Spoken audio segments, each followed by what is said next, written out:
When does it make sense to use a barn door? I'm Paul from Contract Renovation and Custom Homes. I want to show you this application of a barn door here and why this was the go-to choice for this space. So here we have an opening going from the basement, from the door down to the basement. We didn't have room for a swinging door.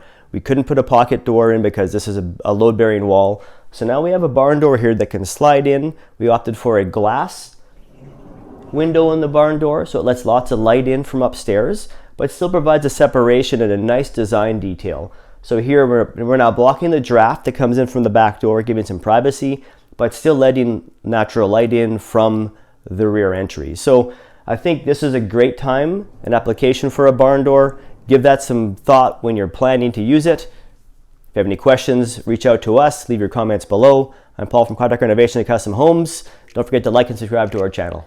Have a great day.